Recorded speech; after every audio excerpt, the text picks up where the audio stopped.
Assalamualaikum warahmatullahi wabarakatuh. Selamat datang kembali di channel Radio Story. Masih bersama dengan saya Mas Alan. Untuk kisah kali ini masih melanjutkan dari kisah yang sebelumnya, yaitu kisah yang berjudul Peruntungan Meregang Nyawa. Cerita ini ditulis oleh akun Facebook bernama Kak Mira Sakila dan Ina Asmalik. Bagi teman-teman yang ingin membaca langsung ceritanya, nanti silakan saja kunjungi linknya yang akan saya sertakan di kolom deskripsi. Sebelum kita masuk ke ceritanya, jangan lupa untuk like, comment, subscribe channel ini dan nyalakan juga lonceng notifikasinya agar tidak ketinggalan cerita-cerita dari channel ini. Dan seperti apa ceritanya? Mari kita dengarkan.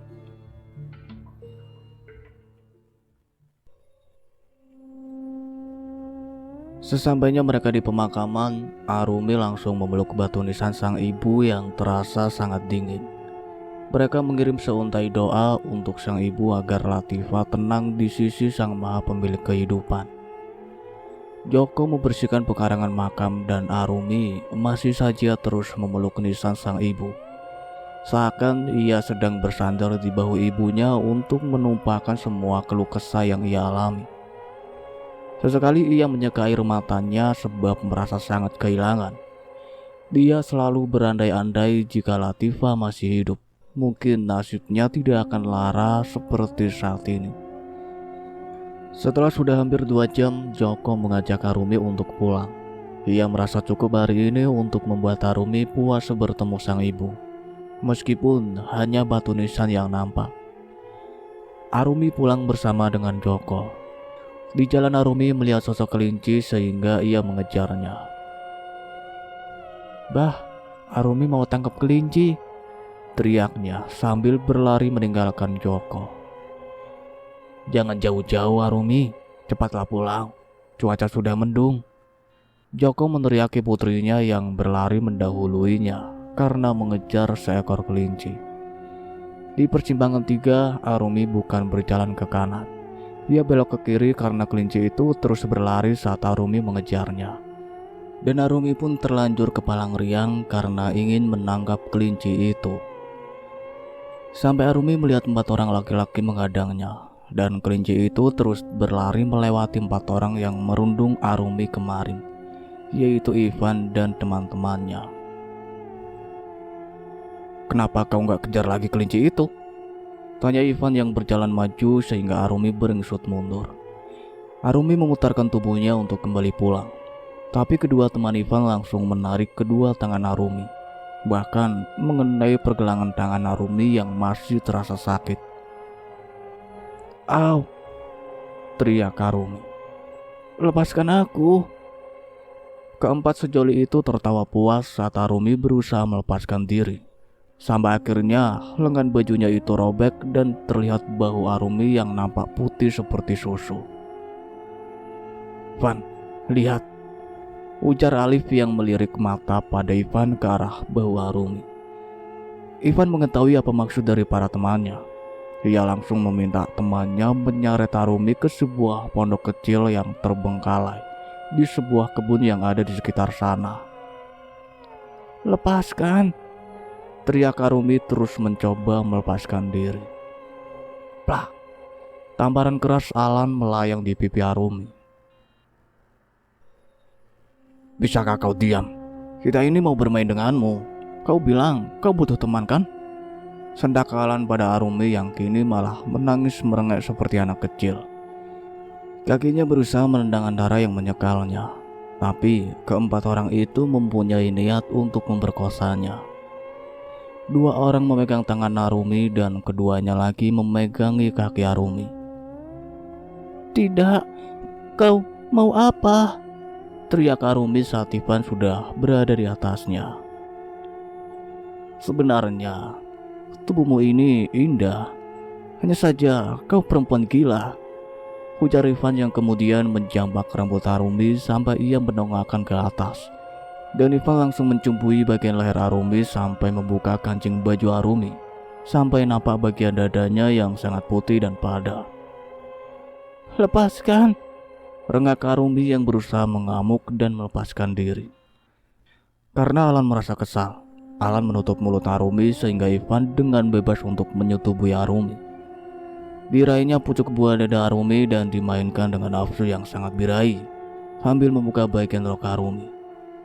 Langsung melampiaskan hasratnya pada tubuh Arumi, perempuan yang mereka anggap gila itu. Arumi terus merengek, merintih kesakitan dan berusaha mencoba untuk melarikan diri tapi tak berhasil. Sampai akhirnya saat Ivan selesai menyetubuhi Arumi, mereka akhirnya bergilir melakukan pemerkosaan itu terhadap Arumi sampai ia ditampar berkali-kali saat mencoba untuk berteriak. Arumi pun pingsan sebab merasakan sakit yang luar biasa. Sampai semua bergilir menyetubuhi Arumi, ia masih terkapar lesu di sebuah bilik usang itu. Selanjutnya, gimana? Tanya Alan sambil memasang res celananya. Biarkan saja dia seperti itu, jawab Ivan. Arumi sadarkan diri. Ivan langsung merenggut rambut Arumi sampai Arumi menongakkan kepalanya lagi. Awas kalau sampai kau buka mulut pada semua orang, kau akan dapat yang lebih parah dari ini, ancam Ivan dan kemudian mengempaskan Arumi begitu saja dan yang lainnya segera pergi meninggalkan Arumi. Arumi merintih, menangis dan mencoba bangun dari tidurnya. Rasanya tubuhnya sangat sakit semua. Ibu, teriak Arumi tak kuasa menahan semua beban yang ia alami. Kini bukan lagi perempuan gila, tapi ia juga perempuan kotor yang kesuciannya dirampas secara brutal. Mendengarkan teriakan itu, Joko yang dari tadi mencari segera mencari asal suara Arumi berada. Arumi, di mana kau nak? Teriak Joko.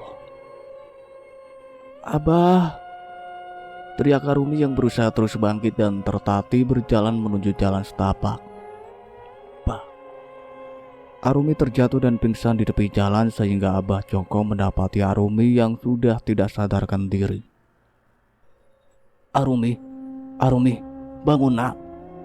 Abah Joko menghampiri dan langsung memeluk Arumi dalam pangkuannya. Arumi. Belum sempat Abah Joko memangku Arumi untuk membawanya pulang, pukulan keras tepat di pundaknya dilayangkan seseorang. Abah Joko pun tersungkur dalam keadaan sedikit tidak sadar, dan Arumi yang memang tak sadarkan diri kembali terseret dengan sangat sadis. Hingga beberapa meter mereka menyeret Arumi, lalu melemparkannya ke dalam villa yang memang sudah terlihat gelap karena suasana sudah memasuki petang. Gimana ini?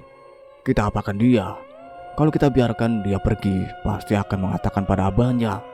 Orang lain gak akan percaya, tapi abahnya pasti sangat mempercayai gadis gila ini, ujar Ferry dengan meraup wajahnya kasar.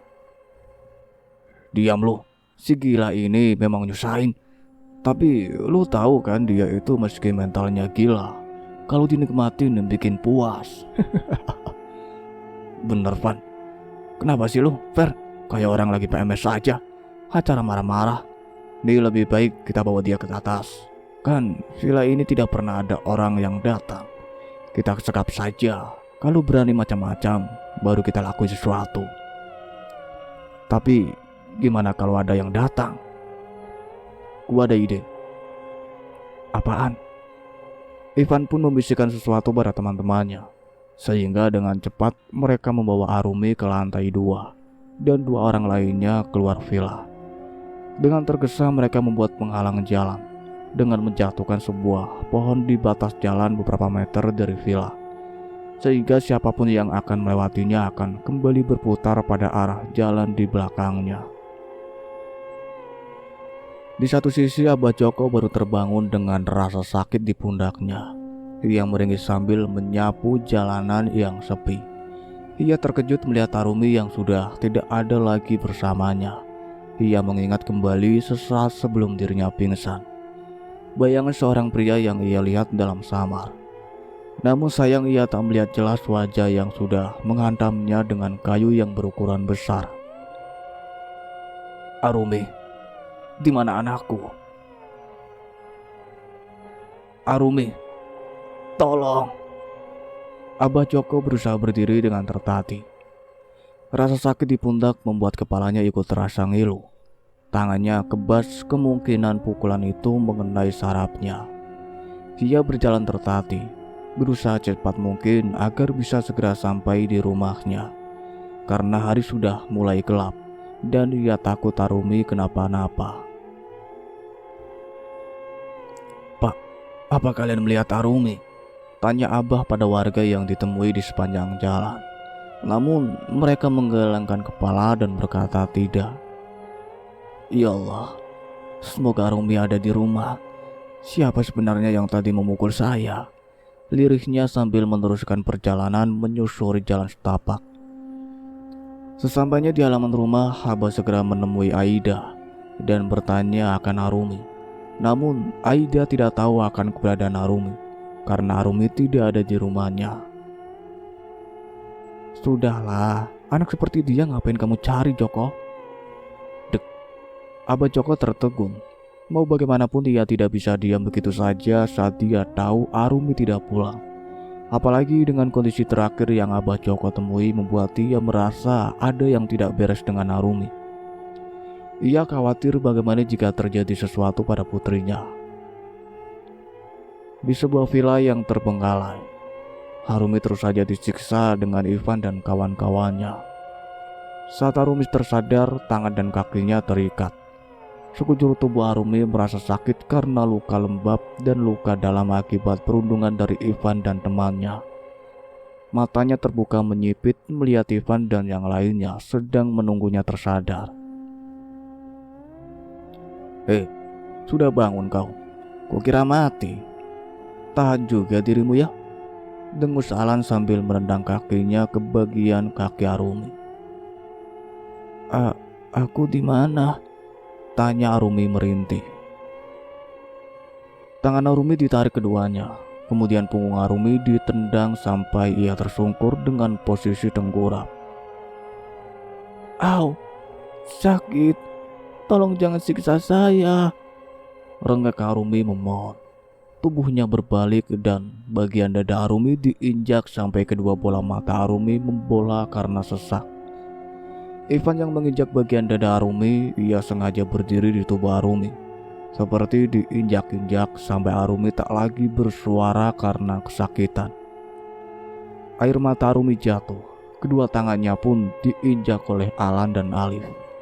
Kaki Arumi dipegangi dan pakaian Arumi kembali diporoti untuk diperkosa. Ingin berteriak tapi mulut Arumi langsung disumpal pakai kaki Ivan yang menginjaknya. "Semakin kau berteriak, semakin kau akan merasakan sakit," pekik Ivan. Nafas Arumi sudah terengah. Ivan pun berhenti menginjak Arumi dan bergilir memperkosa Arumi. Kedua tangan dan kaki Arumi dipegangi dan mulut Arumi disumpal menggunakan pakaian dalamnya. "Abah, Ibu," jerit Arumi di dalam hatinya. Ia menyaksikan sendiri perbuatan keji Ivan dan temannya bergilir menyetubuhinya. Arumi benar-benar tidak tahan. Sakit sekujur tubuhnya luar dalam membuatnya ingin menyerah saja. Setelah digilir oleh 4 orang pria, Arumi kembali disiksa. Bagian kemaluan Arumi diinjak dengan begitu sangat kencang, sampai Arumi mengamuk dan ingin berteriak kesakitan. Tubuhnya ditendang ke sana kemari seperti bola. Bahkan kepalanya terus dijambak, ditoyor dan ditampar. Darah sudah keluar dari hidung dan mulut Arumi. Memar di wajahnya sudah tak melukiskan kecantikan yang ada pada diri Arumi. Sayatan luka berdarah dan memar di sekujur tubuhnya pun membiru, bengkak, dan Arumi merasa tulang-tulangnya patah. "Abah," rintih Arumi yang sudah tak kuasa lagi berteriak. Pandangannya sudah kabur. Air matanya sudah habis mengeluarkan banyak air mata karena kesakitan. Degupan jantungnya pun menjadi tak beraturan. Nafasnya jadi terasa sesak. Hanya darah yang masih mengalir normal di tubuh Arumi. Hari berganti. Jejak Arumi pun tak berhasil ditemukan. Pagi sekali, Joko sudah pergi keluar mencari Arumi karena ditunggu semalam pun tidak kunjung pulang. Abah yang bodoh. Harusnya saya mencari dari semalam. Bagaimana nasibmu, nak? Lirih Abah Joko sambil berjalan melewati jalan setapak bebatuan. Abah Joko kembali ke tempat di mana terakhir kali ia bertemu dengan Arumi. Ia berusaha mencari petunjuk tapi tak ada sama sekali bertanda.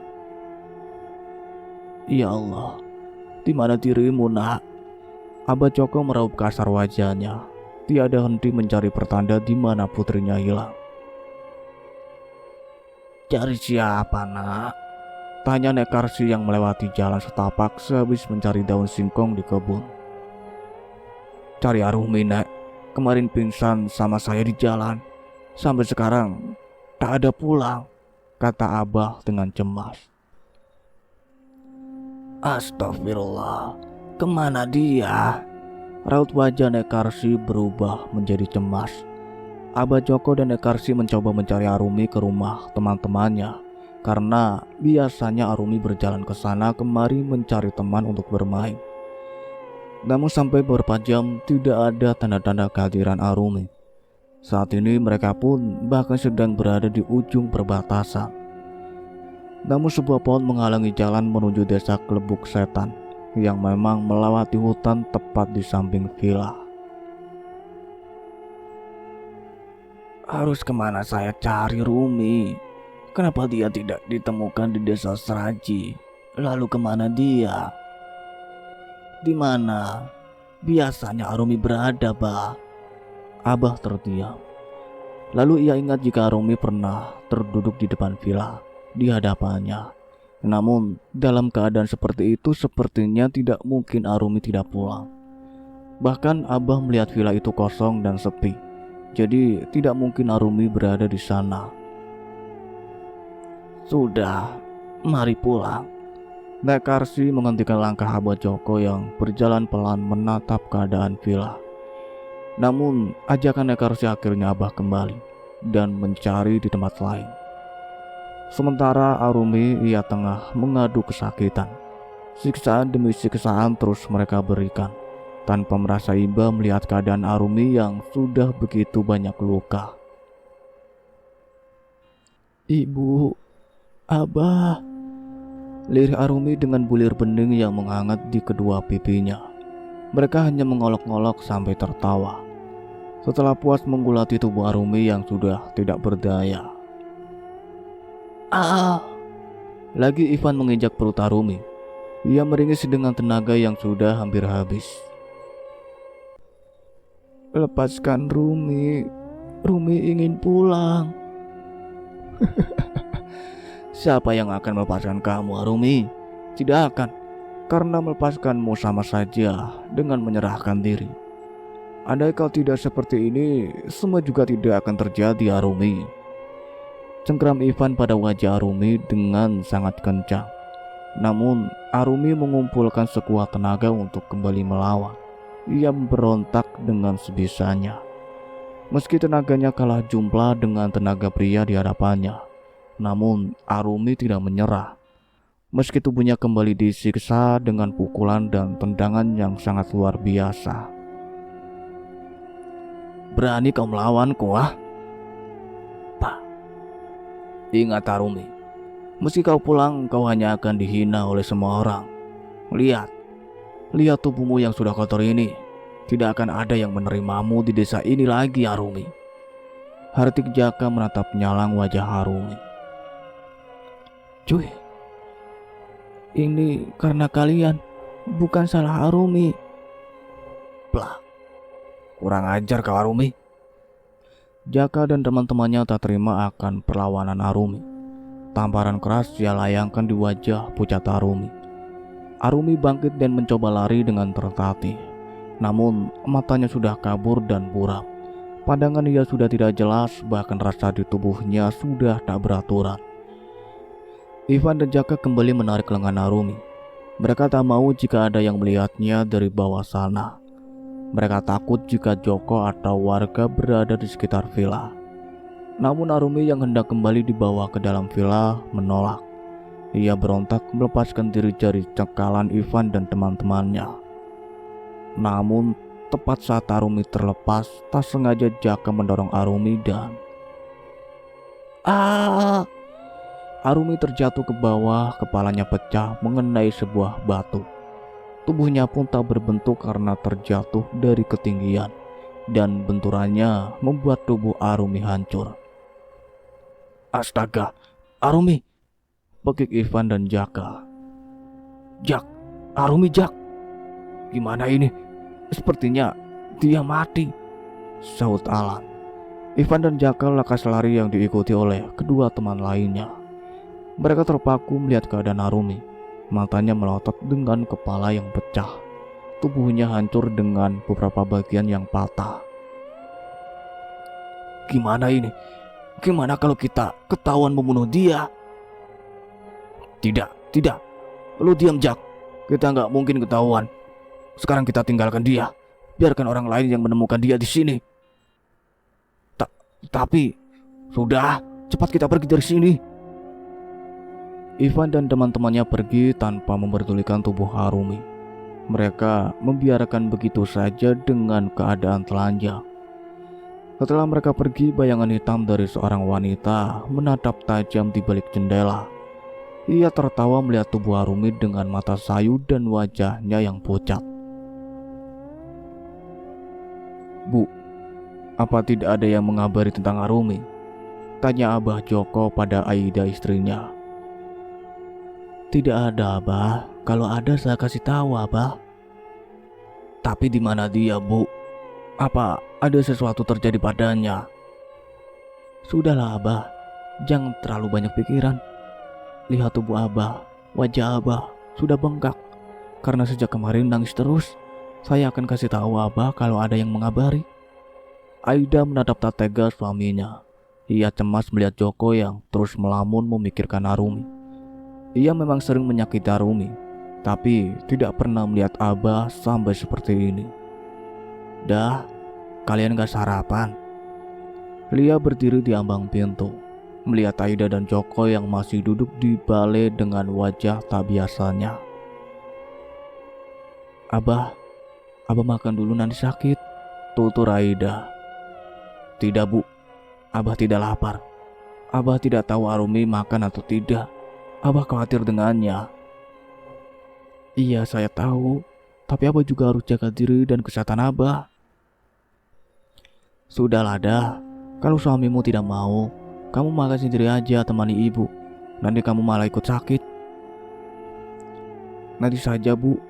Bu makan duluan saja, sahut Aida yang membuat Lia mendelik tak suka. Lia pun kembali masuk dan sarapan sendiri dengan kekesalan di hatinya. Dalam hati ia merutuki Arumi yang tak kunjung pulang. Lia pun duduk di meja makan usang dengan nasi dan lauk di depannya. Hembusan angin menerpa membuat kurten lapuk itu bergoyang. Perasaan tidak ada angin, kok kurtennya bergoyang. Tiba-tiba suara beradu terdengar seperti orang yang sedang mencuci piring. Lia membulatkan mata karena suara yang ia dengar sangat ia kenal. Loh, itu siapa yang cuci piring? Bukannya Arumi belum pulang? Ujarnya bermonolog. Suara semakin keras. Lia pun kesal mendengar suara bising yang seakan sengaja dibuat-buat. Ia pun hendak berdiri dan berbalik melihat kamar mandi. Namun, alangkah terkejutnya ia melihat sosok yang ada di hadapannya. Sosok yang sangat menyeramkan. Rambutnya panjang dengan luka dan borok di sekujur tubuh. Bau amis dan bau busuk menyengat di indera penciuman Lia. Ia yang merasa tungganya terasa lemas, seakan tak bertulang, dan tubuhnya tak berdaya. Nek, tolong Arumi. Setan!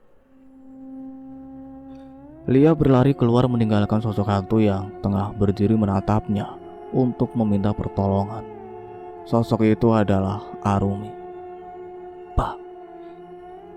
Lia bertabrakan dengan Aida yang hendak berjalan ke dapur. Ada apa, Bu? Tanya Aida. Tadi ibu lihat setan, jawab Lia dengan keluh. Setan? Tanya Abah Joko menimpali.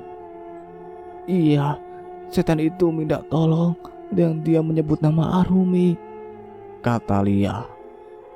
Mendengar nama Arumi, Joko mencoba mengecek ke kamar mandi dan melihatnya hanya ada piring kotor dengan air yang bergelombang di dalam bak mandi. Tidak ada siapapun, Bu. Ibu salah lihat kali, ujar Joko. Tidak, dia minta tolong.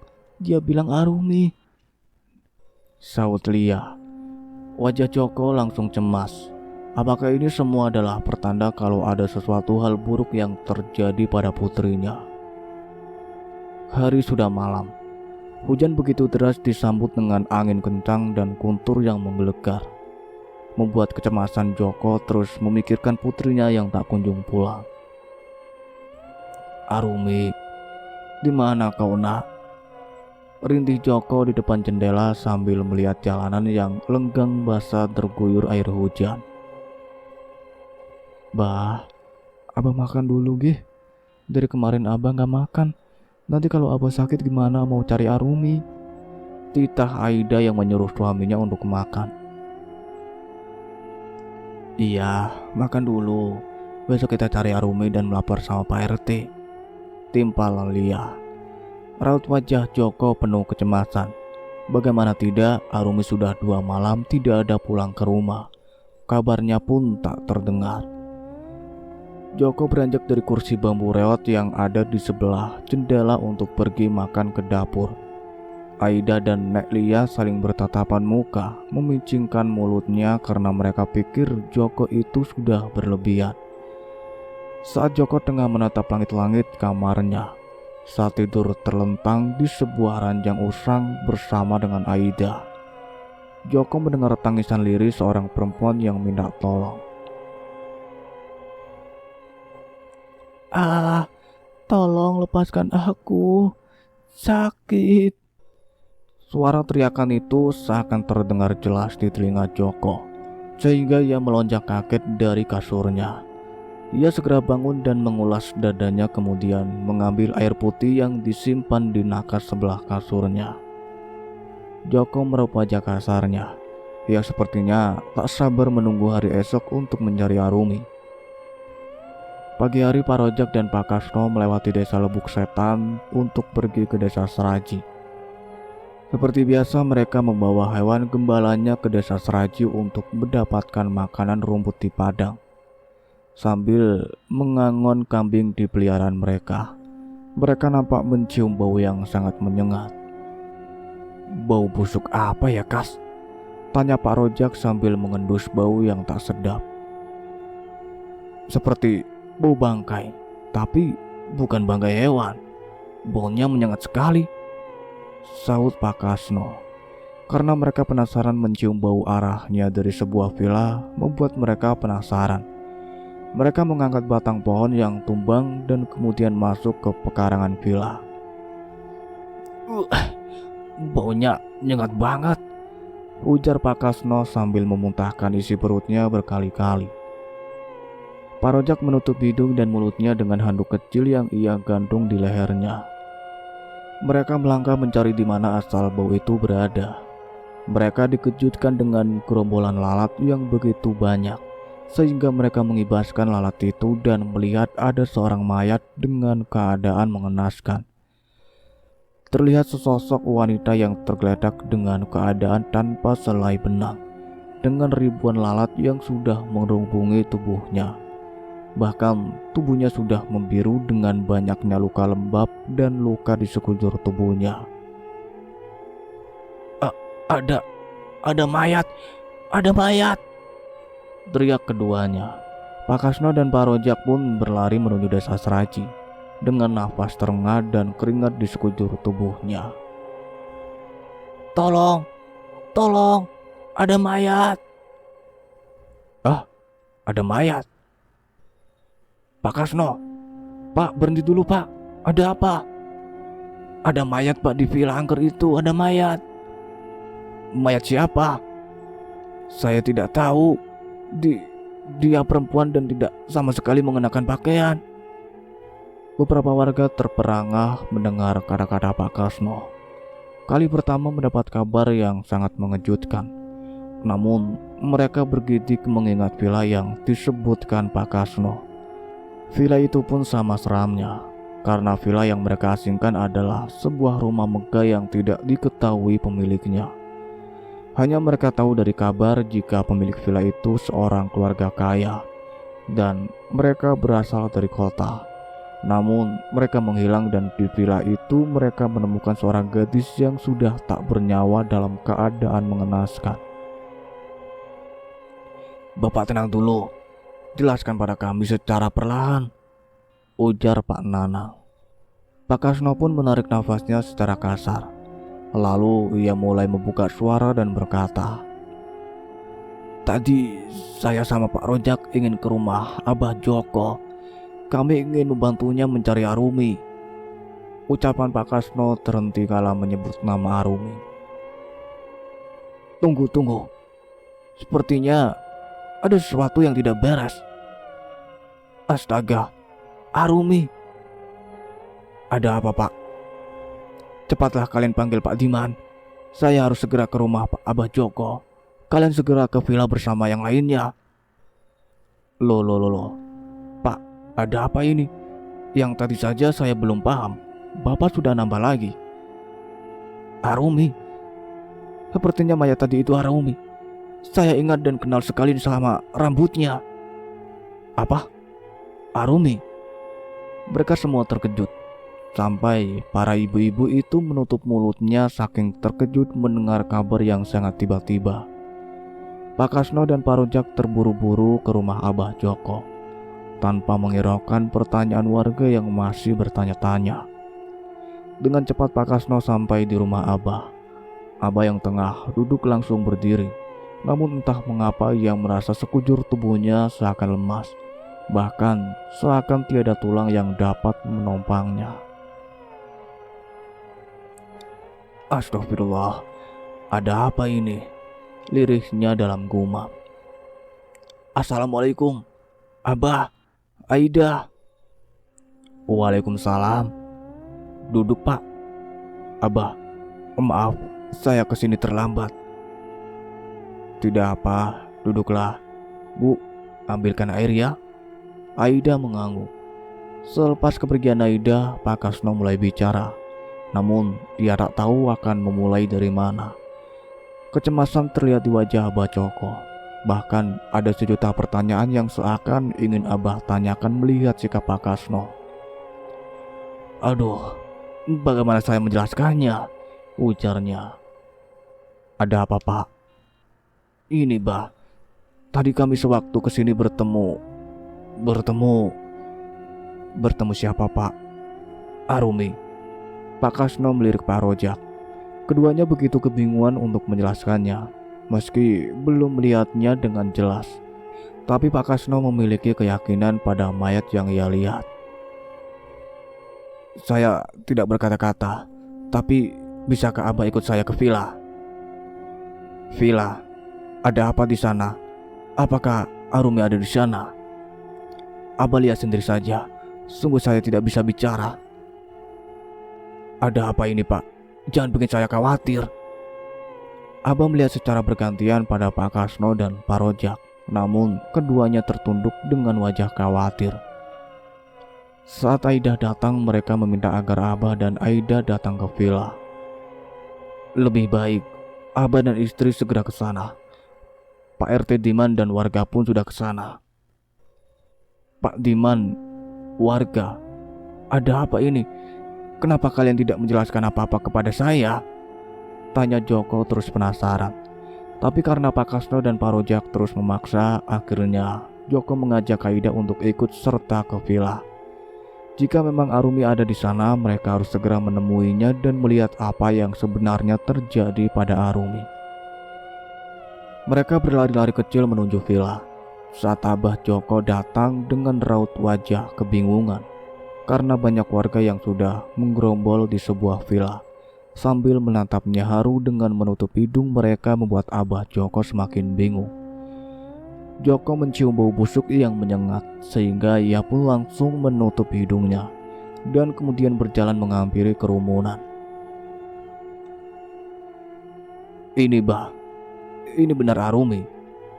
Saya sedang menelpon pihak kepolisian untuk menyelidikinya karena wajahnya sudah hancur pecah terkena bebatuan, ujar Pak Diman yang membuat kaki Abah Joko seakan langsung tumbang.